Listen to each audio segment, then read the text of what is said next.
From the McCourtney Institute for Democracy on the campus of Penn State University, I'm Michael Berkman. And I'm Chris Beam, and this is Democracy Works.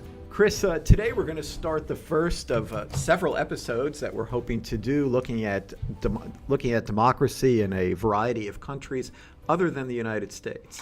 Right. We have lots of listeners around the world, and there are some important themes that we want to focus on. And today we're going to start with a real heavy hitter. His name is John Shattuck. And right now he is professor of practice in diplomacy at the Fletcher School of Law and Diplomacy at Tufts University. He was, until very recently, president and rector at the Central European University in Budapest. He's been CEO of the John F. Kennedy Library. He was the second ambassador we've had on the show from the Czech Republic. Yes, we need to find one more. Yeah, and so he is an expert on Hungarian politics, and for reasons that will certainly become clear, we brought him in to talk about what's happening to democracy in Hungary. Right, and then we're going to follow that up. We're going to talk with somebody about Brazil. We're going to talk about about France, and we're going to talk with somebody about Brexit. So this is the first of a series of the first in a series of episodes looking at democracy around the world, in particular at democracies that are moving away from democratic rule. Right, or where democracy is either threatened or at least unstable in a way that it wasn't before, and trying to examine, what's going on with democracy around the world, and what do these examples all tell us about that? For one reason, we want to look at this because of what it tells us about the U.S., but it's also important in its own right. Mm-hmm. Because that's right. The U.S. has always had quite an interest in preserving, if not promoting, democracy around the world. Serving as a beacon, yes. Right, serving as a beacon of democracy. But it's also the case, we know from a lot of studies in international relations that democracies are much less likely to go to war with one another. Mm-hmm. Democratic peace is a well-accepted finding in international relations, as we actually know much less about what happens in terms of the democratic peace as countries move away from democracy. Right. We may learn more about that in the years to come, whether we like it or not. Yeah. And there's something similar to be said about the economies of democracy, right? I mean that they because they're more stable, they're often raise the standard of living, and so you wonder where that's going. But so let's just take a minute here before we pass on. First of all, we should just acknowledge that we are by no means experts on these countries, and certainly not Hungary per se. We're learning along with our listeners. Right. But so what we want to do is just again look at these specific phenomena, these specific examples through the lens of democracy, and try to bring up some of the same questions and issues that we've talked about in other episodes.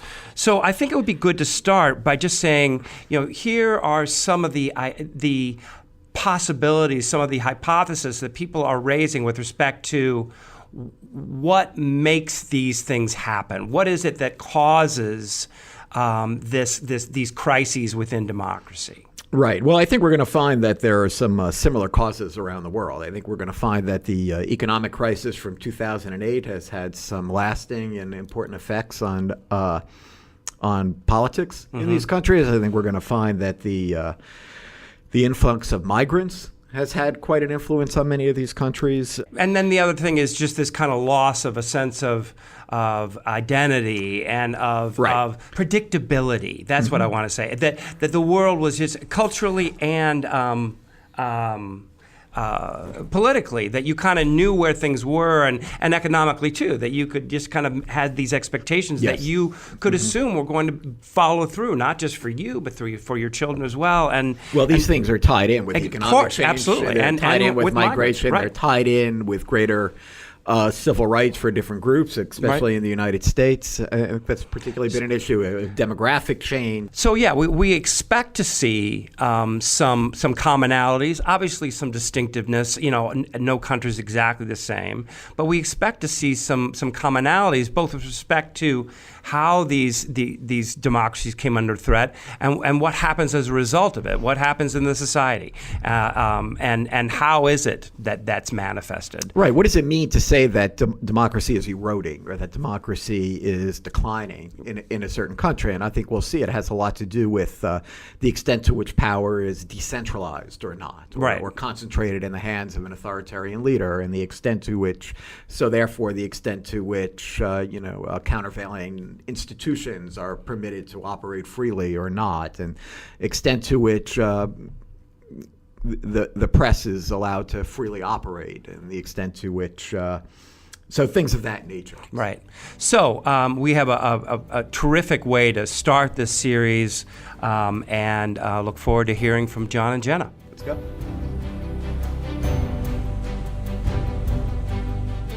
John Shattuck, thanks for joining us today.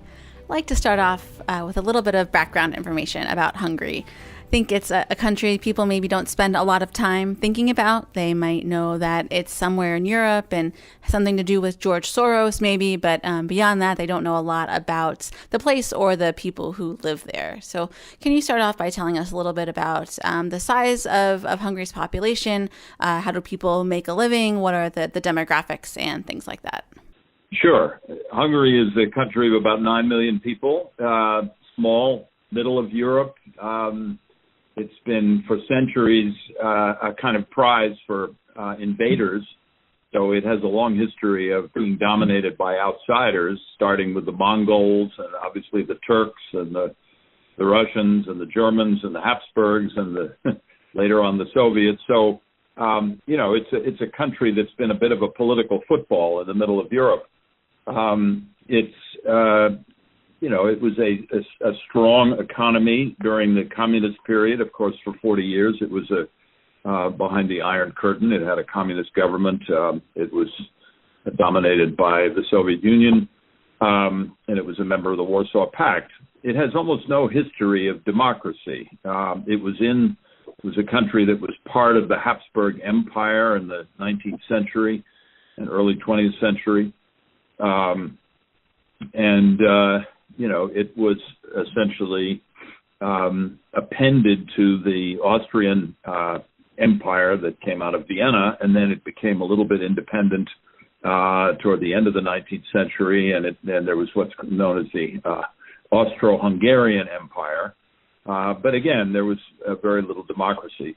The demography of the country, it's both very mixed in the sense that there have been many people coming in from outside who intermixed with Hungarians, but it's also fairly monochromatic, homogeneous. The language of Hungarian is extremely difficult, spoken pretty much only by Hungarians. There are very, very few people outside of the country who speak it. So that tends to define the homogeneity of the country. And then in 1989, of course, it emerged from the Soviet era, the communist era, and became, at least initially, a democracy and a market economy. And it was performing quite well in the early days of the post-Cold War. Within 15 years, it had joined NATO and also became a member of the European Union. Which it is today. It's today a member of NATO.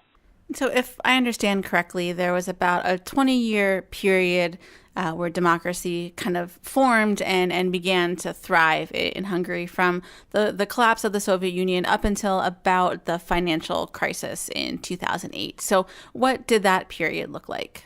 Well, I think the most important thing to know about that period is that there was never really a kind of formal break from the past, the way there were in some of the other countries in the neighborhood. In Czechoslovakia, for example, which had its so-called Velvet Revolution, and then it moved beyond, and some of the former dissidents became the political leaders.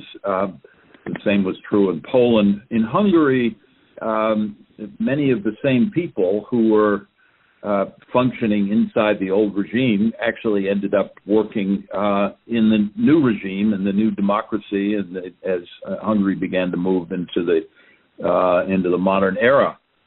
So there was basically no real transition. The country did well economically in the beginning, but again, it was many people wondered whether it was really basically the old regime with new clothing. And then when it ended up not doing well, particularly after the financial crisis, it was harder hit than almost any of the countries in the area. The employment plummeted, and people had trouble paying their mortgages because mortgages were owned by Western banks in Switzerland and elsewhere. The Hungarians became very disillusioned, and they began to think this is really no better than it had been under the Soviets. Great. So who is Viktor Orbán, and how does he figure into all of this? Well, Viktor Orbán is a fascinating figure in European and specifically Hungarian politics. He's really been an opportunist above all. He had previously been prime minister from 1998 to 2002. It was not a very successful term as prime minister in many ways. He was fairly unpopular. He was kind of a moderate at that point. And when he was defeated at the polls in 2002, he moved sharply to the right because he began to realize that he had an opportunity to appeal to Hungarian nationalism and the sense of isolation that I've been describing, and thereby increase his popularity, because particularly a party called the Jobbik Party, the party of the right, was rising in Hungary, and Orbán began to see that obviously his fortunes were going to do best if he moved in a right-wing direction. But he wasn't particularly ideological about it. However, I just want to put in context why this is important at all. What Viktor Orbán has succeeded in doing, and we can talk about this more, obviously, is essentially to turn a country that had the beginnings of a democracy and was doing reasonably well democratically into an authoritarian state by using the levers of democracy, the institutions of democracy, by basically taking over the country and taking over its institutions, taking control of the courts, the media, civil society, the legislature, and eliminating all the checks and balances. But nobody's in jail. There are no political prisoners. There's been so far no real use of violence. So this is not the same thing as a violent right-wing regime or a fascist regime in that respect.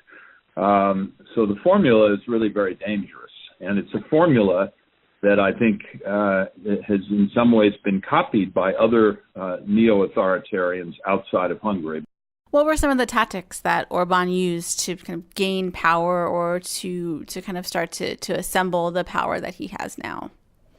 Well, there was one big factor, and we've talked about it briefly, and that was the financial crisis of 2009, which hit Hungary harder than almost any other country in Eastern Europe or any other country in Europe. Created broad disillusionment among the population, which had, after all, no real previous experience with democracy. So that was one major factor. Another factor was what I call the sort of isolationist victim mentality aspect of Hungarian culture and society. As I said at the beginning, Hungary has a long history of being dominated by outsiders, and of course didn't like that. It also has a linguistic isolation in that Hungarian is not spoken by any other country or any language even remotely similar to it. It's not a Slavic language. And so Hungarians had their own sense of national pride and national sort of national feeling.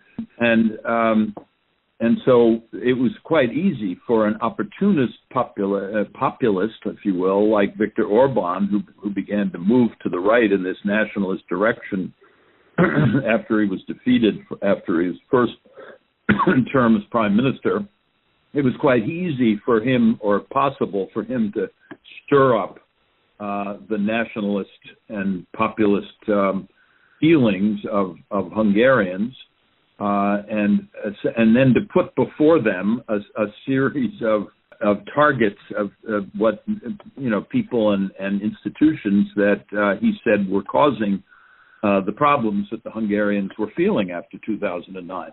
His first big target, ironically, was the European Union, which Hungary had joined. But he started basically accusing Brussels as being the new Moscow, equivalent to the old Moscow in the Soviet days, which tried to manipulate the Hungarians, and also the European bureaucracy, and of course a lot of the issues around the financial crisis related to the Western European banking and financial industries, which he said were preying upon the Hungarians. So he stirred the Hungarians up to see that they had an external opponent. He didn't exactly call it an enemy in the European Union. So this seems like a pretty standard authoritarian playbook, separating people into us versus them, playing on what divides people versus what unites them. I'm curious, though, if there was an element of nostalgia in Orbán's tactics, maybe similar to some of Donald Trump's Make America Great Again type of rhetoric. There's certainly an element of that. And there you find Hungarian history was very helpful to Orbán as he rose in his far-right capacity and moved into this authoritarian mode, because Hungary, after the First World War, had been divided up. So many Hungarians were no longer in Hungary, had been made a much smaller country by the peace process in World War I. And the Hungarians never forgot that. They felt they had all these Hungarians living in what then became Serbia or Romania or even Germany and other places that they felt were part of their country. So Orbán was able to appeal to that kind of nostalgia, say we're going to pull together, at least culturally, all these Hungarians who've been split up. But above all, they felt that they had been victimized by all sorts of different outside forces. In the case of the fascists, they felt they were victimized by Germany because Germany ultimately let them down. And of course, Germany lost the war. So all of these feelings were out there for Orbán to be able to prey upon as he began to move into his authoritarian mode. So here in the U.S., it seems like Hungary really came onto our radar about a year or so ago with the immigration crisis. But from what you're saying, it seems like a lot of these forces might have been in motion. A lot of these factors might have been kind of building long before that. Is that the case? Yeah, it is right. However, you're not wrong to recognize that the immigration crisis, and to see that as the thing that brought Hungary to your attention, to see that as in a sense, Viktor Orbán's springboard to really consolidate his control over the state and his increasing authoritarianism.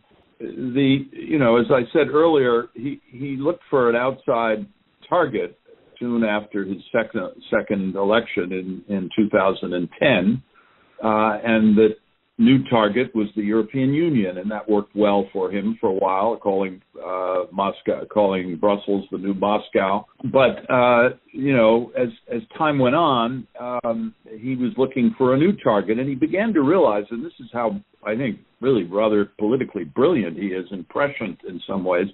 He realized that the crisis that was going to affect much of Europe was going to break in a year or two. It was a refugee and a migration crisis, particularly because of all the violence in the Middle East, Syria, Iraq, Afghanistan, etc. So he kind of foretold that and began to prepare the Hungarians for it earlier than the time that it came onto the screen of Americans and the rest of Europe, when you saw all these refugees landing in Greece and making their way north. He began in really 2014, when I was there 2 years before 2013, 14, yes. He began to say, we've got to be prepared to save Hungarian Christian civilization from the migration that is almost certainly going to come to us from the violence that's going on in the Middle East. And Hungarian Christian civilization, which he began to make a focal point of his cultural appeal, is going to come under attack. And so by the time the refugee crisis really broke in the fall of 2015, when hundreds of thousands of refugees began to arrive in Europe, and then many of them made their way up through Greece, through the Balkans, and Serbia, and then finally into Hungary. Orbán made it very clear that he was going to do everything he could to try to prevent the hordes, as he called them, from overrunning Hungary. And he became very popular for his anti-migration work. The Hungarians who lived on the border towns saw how many migrants were coming in. Orbán constructed a fence. It wasn't quite a wall. We're not talking like Donald Trump on the wall, but it was a pretty nasty barbed wire fence that would keep people out. He increased the troops on the border, et cetera. And so he turned his next big target, as it were, his next big target after the European Union were the migrants and the whole migration crisis. And for 2 years, that worked quite well for him. I mean, as the rest of Europe struggled to figure out what to do about migration, Orbán, who, of course, violated human rights right and left by refusing to even consider asylum cases for many of these people who were really fleeing the worst possible conditions of violence and danger to themselves, nonetheless made himself quite popular with Hungarians who felt that they were protected once again from a historical, from the kind of forces that history had constantly been pushing on them from the outside. So how is Viktor Orbán getting this power, and what is he doing with it once he has it? I've heard that he's starting to dismantle the free press and universities. So, what types of things is he doing to take Hungary from a democracy into more of an authoritarian model? Orbán has defined what he's doing in a very new way. He says he is building an illiberal democracy. But he claims that he is building a democracy, and in some ways he has a legitimate claim to that in the sense that he has been elected now. He's been elected twice, and actually 3 times if you consider his earlier election. And so he's using the major institution of democratic governance, which is an election, to take power legitimately, but then to eliminate, and there's where the illiberal term that he uses comes in, to eliminate what are the basic elements of liberal democracy, and that is checks and balances, freedom of the media, independent judiciary, independent civil society, a pluralist governing system. Instead, he says, no, we're going to get rid of all that. He's quite open about it, although he does it through, subtle and legal, if you will, means by using his majority in the parliament to pass legislation which restricts the independence of the judiciary in various ways, and I can talk about that in more detail. This is particularly dangerous because, as I say, it's a kind of a velvet repression. It is simply taking over the instruments of government, shaping them to his own purposes, and then a big part of this, which I need to make sure we get out here early or during the course of this interview, is that he's building a new oligarchy. He's got basically all of his supporters and people who are working with him, who are the beneficiaries of the takeover of these state instruments. It's kind of a glorified spoils scheme, if you will. And what makes it particularly dangerous is that there's a lot of money coming in from the European Union, as there is to other Eastern European countries, to try to assist them with their infrastructure and development in the post-communist period. And a lot of that money is essentially being used to enter into contracts with many of the new oligarchs in the Orbán regime. So he's got a combination of centralized control, economic oligarchy, and in that respect, a significant amount of corruption. And how does what Orbán's doing in Hungary tie into some of these broader trends we've seen in Poland and Turkey and Brazil and other countries in South America, thinking about this notion of democratic erosion more broadly? I think that the context in which we have to look at Orbán and indeed all of these neo-authoritarian movements is the new populism, the new populist demands that have been coming in the United States and in Western Europe and other parts of Europe as well, again, triggered to some extent by the financial crisis of 2009, but also by a sort of identity, the identity crisis, the people feeling that, particularly in the United States, you have many people who feel that they have been displaced by the new pluralism of the American society, with the high emphasis, and appropriately so, on the diversity. And if you're a white male, you're feeling very much threatened. I think you have much the same phenomenon in Hungary, not just males, but anybody who's finding themselves a little bit on the margins of society is going to be appealed to by Orbán. But I don't want to overemphasize that, because I think you've also got plenty of well-educated people who are gaining significant opportunities and resources by allying themselves with this neo-authoritarian oligarchy, and they aren't necessarily the same kinds of people that you're talking about who are the populist targets in the United States. So it's more complicated than just educational background. So as you've said, Orbán has done a lot to dismantle some of what we think of as classically liberal institutions that might have provided a check on his power. So outside of Hungary itself, is there anyone left to kind of corral this guy, or to keep his power in check, or to keep it from growing within Hungary?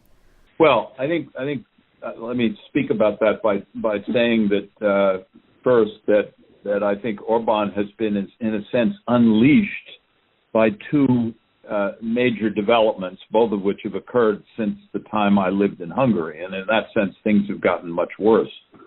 The two developments are very political. One is the election of Donald Trump, and the other is the waning of the power of Angela Merkel and indeed the European Union's own increasing fragmentation and difficulties following the Brexit vote.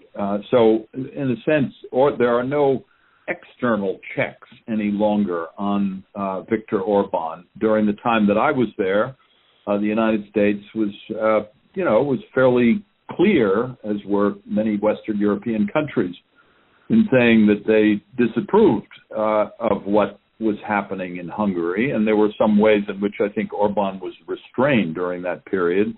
Angela Merkel, the Chancellor of Germany, had a particularly strong influence over him during the period from about 2010 to 2016. So anyway, he's been quite unleashed in that way. Now, having said that, where are things going? There's one big vulnerability of the kind of model of governance that Viktor Orbán is pursuing, and rather brilliantly pursuing, and in that sense, very dangerously pursuing. And the big vulnerability is indeed corruption, as I mentioned before, because the model really develops a kind of new oligarchy who are the political elite who are the beneficiaries of particularly European Union funding, but other kinds of funding coming out. And the Hungarians are increasingly upset by that. And I don't want to overemphasize what's happening, but over the last 3 weeks, starting at the end of December, there have been major demonstrations not only in Budapest but in other Hungarian cities, against various aspects of this new authoritarian, of this newly manifest corruption. Some of these demonstrations go back several years. For example, during the time that I was there, at one point Orbán tried to impose a tax on the use of the internet, and that resulted in a huge and immediate massive demonstration against his effort to do so. Over 100,000 people came out in the streets within just a few hours after that announcement, and he had to scrap it, and it didn't proceed with that any further. The current demonstrations are focusing on a new labor law, which is requiring Hungarians to work hundreds of hours of overtime, or allowing their employers to require them to do so. And the labor law basically is a kind of an emergency measure to deal with the increasing problem of the loss of labor in Hungary. And this has really reached people who were previously part of the core Orbán constituency, who are labor union members and others around the country who are really upset by this. So where do things go from here? What does civil society look like? Are people in Hungary starting to fight back or push back against any of these actions? And is there hope for that to continue moving forward?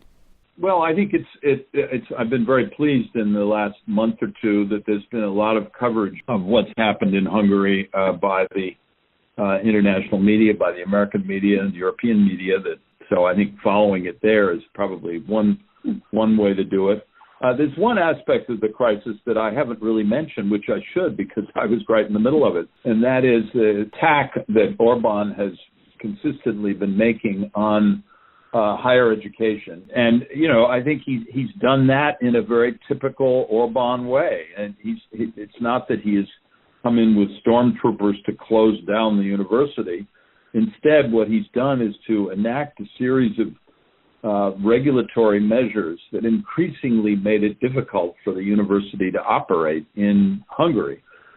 He did, in fact, require the shutdown of a couple of programs, gender studies and migration studies, or refugee studies, which he regarded as politically wrong. And, of course, no university can accept an impact like that on its academic freedom. But the larger thing that he did was to enact legislation requiring the university to have a campus not only in Hungary but in the United States in order to be able to give the international degrees which were accredited in the United States in Hungary.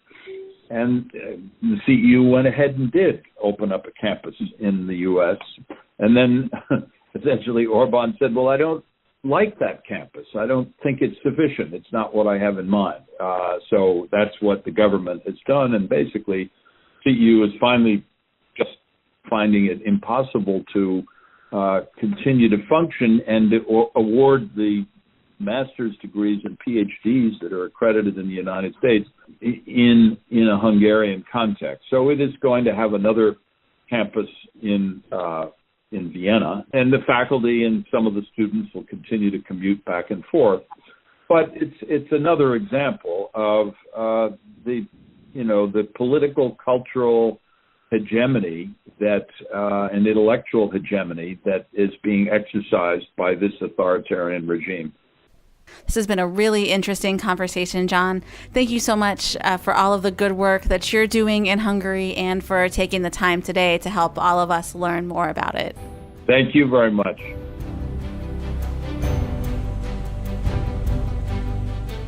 Okay, well, so very, as advertised, very impressive, knowledgeable, the best person we could come up with to talk about Hungary.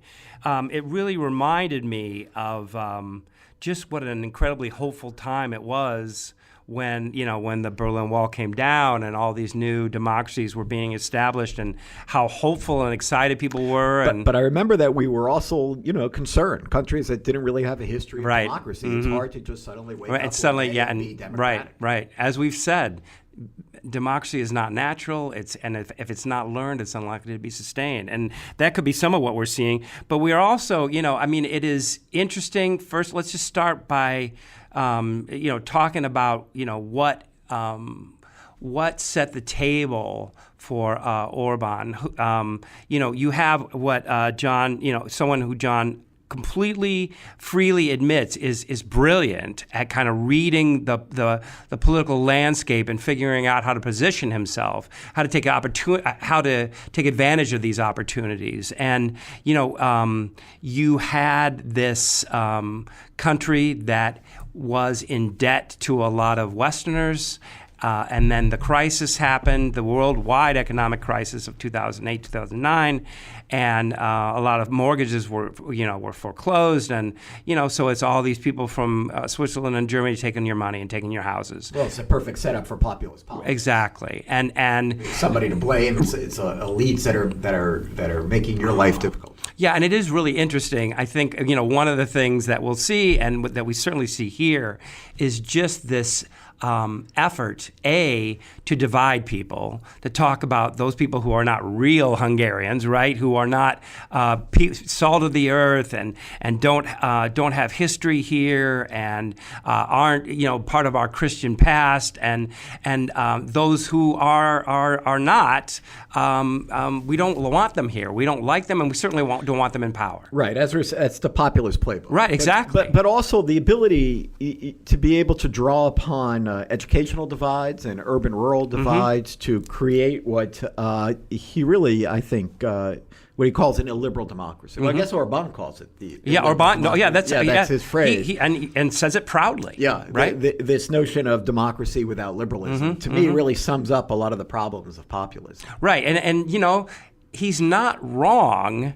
Or not completely wrong in calling it a democracy, because he has been reelected, but twice, right? But it's also, it just we find it just absolutely scandalous, right, to talk about this as an illiberal, as if that's a legitimate thing to have, because what you're saying is that I'm using democracy to undermine the mechanisms that make democracy work adequately, fairly, right? And maybe it's useful to, I mean, we've drawn this distinction before for our listeners and in conversations between the two of us, between liberalism and democracy. I mean, the U.S. is a liberal democracy. I mean, people rule. They rule through Republican-style government, but the people rule. But their rights are protected, and that's the liberalism. Right. That minority rights are protected through separation of powers, through a variety of other protections of minorities. It was built in to the Constitution in multiple ways. There are protections for the press. There are protections for speech. So it's hard for us in the United States, I think, to imagine democracy without the liberalism. Right, exactly. One additional way in which Hungary is obviously very different from the United States and other Western countries is his assault on the Central European University. Yes, although, of course, what's similar to us is that Soros is the one that funded it. That's right. Soros seems to be a real target in American politics that's these days. And that's very interesting. Not coincidentally, I think. Right. And let's just not be shy about saying that, the Hungarian Holocaust is, those kind of anti-Semitic dimensions of the culture didn't go away automatically, and there have been some clear slights of Soros as being, not just Western and not just a member of the elite, but also Jewish and part of the Jewish globalist elite. Right, exactly, and so that is the essence of populism, isn't it? To find these kinds of enemies, and so there's something just really powerful about dismantling that university, which stands as such a symbol of globalism and elitism. And of a new Hungary, right? Of a new Hungary that was embracing its status as a member of NATO, as a member of the EC, and reclaiming what John identifies as being this long legacy of Hungarian intellectual achievements, artistic achievements, and to have that close while, it's a really excellent finger in the eye of these Western elites, it's hard to see how that benefits Hungary or your average Hungarian. Right. Benefits Orbán, but it's hard to see how it benefits Hungary. Exactly. Yeah. And that's, just yet another thing that's really, really sad about this. Yeah. The idea that if we're not letting in refugees, well, that's great because we don't want them here, but that means you're going to have to all work overtime. Whether you like it or not. There's no free lunch. And if you're going to make the society less open, there's going to be costs associated with that are not you're not gonna like. Yeah. Well, I think this has been just a terrific introduction to talking about democracy in other countries and being able to draw lessons for our own from it. Yeah, and thank you to John. Absolutely. We were so surprised and pleased that he came on, and we were not wrong for our opinion because he really lays it out as well as I've heard. Yeah, because he sits at such a neat vantage point, doesn't he? I mean, first of all, he's trained as a diplomat. He's trained as an academic. He's trained as an administrator. Just really unique perspective to what's happening there. Yeah. So we'll be, as we said earlier, we'll be talking about Brazil, we'll be talking about France, and we'll be talking about Brexit. So be sure to join us. May you live in interesting times, as Absolutely. the Chinese curse. Yeah. All right. So for the Recording Institute for Democracy, I'm Chris Beam. I'm Michael Berkman. Thanks for listening.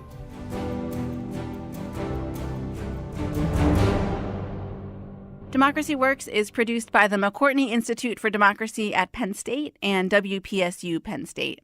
Our hosts are Michael Berkman, Chris Beam, and me, Jenna Spinelli. Andy Grant is our engineer, and Mark Stitzer is our editor. Additional support comes from Emily Reddy, Shireen Stanford, Craig Johnson, and the rest of the team at WPSU. For detailed show notes and discussion questions for each episode, visit our website at democracyworkspodcast.com. And if you like what you heard today, please consider rating or reviewing us wherever you listen to podcasts. Thanks for listening.